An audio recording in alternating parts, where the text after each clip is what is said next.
Yeah.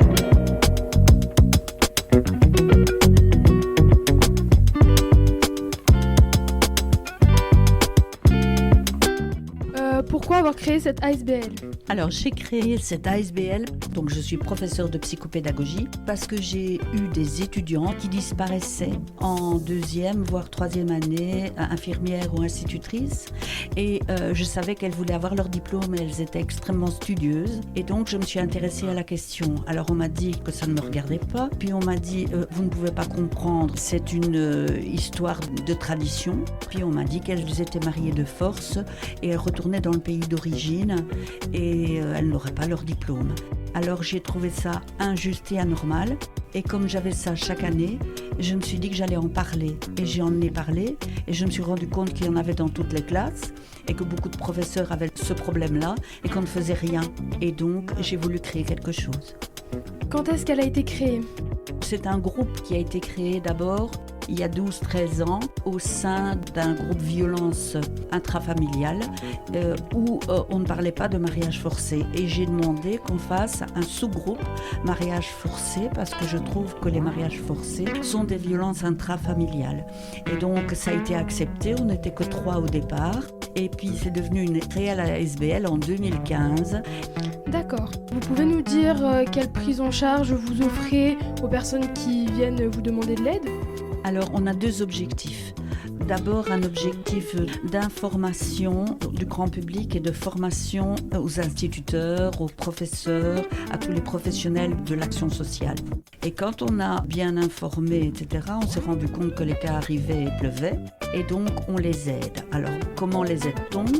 Souvent, elles quittent leur famille, ce qui pose quand même de graves problèmes puisqu'elles y ont été beaucoup, elles ont été quasi enfermées, elles ne pouvaient pas avoir de loisirs et elles ne pouvaient pas aller jusqu'au bout au niveau de leurs études. Donc, on leur trouve un lieu d'accueil, maison d'accueil, famille d'accueil, ou parfois des petits cotes.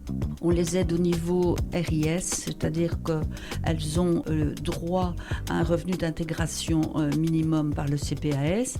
On les suit au niveau scolaire ou formation parce que toute femme doit avoir un diplôme et doit être autonome au niveau de l'argent. Et donc ça, on y tient très fort. Il faut qu'elles continuent leur scolarité.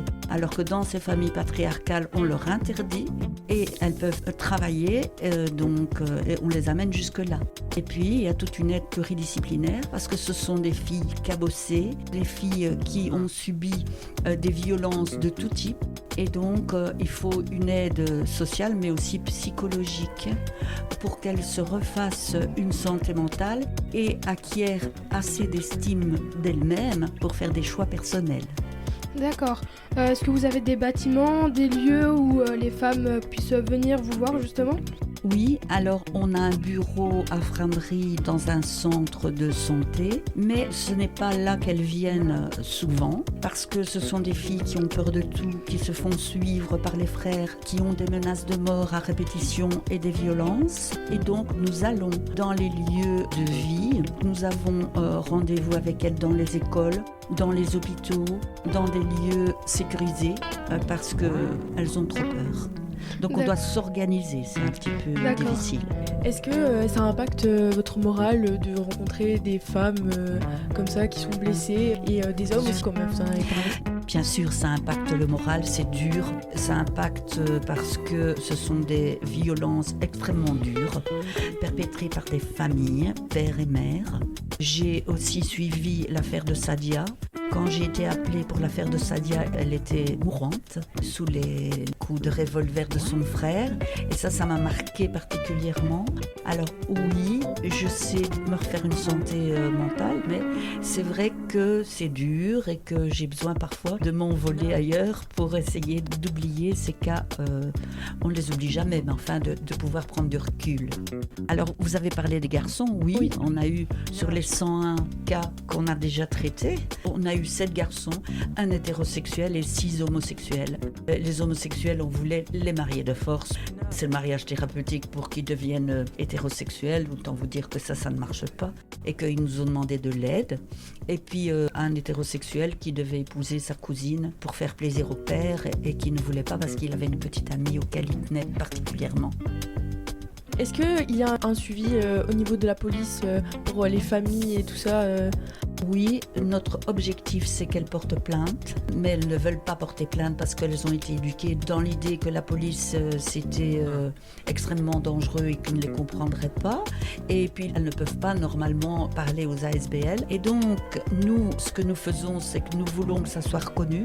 Il y a une loi, il y a des droits à respecter et donc il faut porter plainte à la police pour que ça soit acté, qu'il y ait des statistiques valables parce que le phénomène est énorme, mais il y a très peu de filles qui osent porter plainte parce qu'elles ont des menaces de mort à répétition. D'accord. Combien y a-t-il en moyenne de femmes qui subissent ce genre de maltraitance et d'hommes aussi, pourquoi pas? Alors dans le Hainaut, nous sommes les seuls à nous occuper du problème. Il y a 5 associations en Wallonie et donc les statistiques n'existent quasi pas, mais je peux donner les nôtres. En général, mais maintenant ça augmente, il y a 10 gros cas par an. L'année passée, il y en a eu 12 et ici on est déjà assez loin. Les autres, à Bruxelles, ils en ont encore plus et à Liège, ils en ont encore plus, évidemment. Et ce qui est sûr, c'est que plus on en parle, et plus on dit qu'elles ont des droits et qu'il y a moyen de se faire aider, plus elles viennent.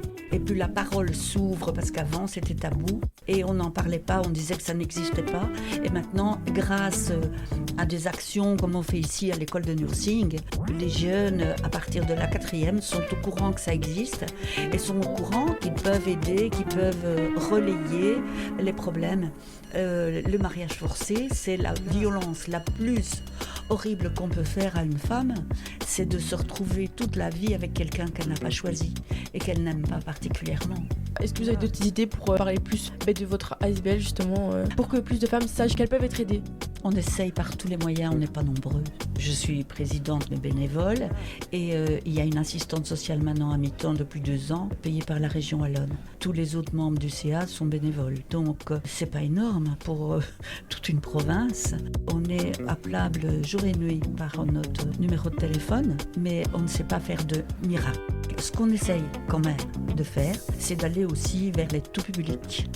Donc ici, nous avons un membre du CA qui écrit des livres, des romans sur le sujet pour vulgariser ce phénomène. La même personne a créé aussi une pièce de théâtre qui s'appelle Imen, où nous parlons de ce problème et de la problématique des ASBL qui se trouvent parfois devant des situations absolument horribles, où la fille a tout quitté, elle n'a rien, elle n'a même pas ses papiers, et elle a subi énormément de violence. Il faut recréer quelque chose après ça.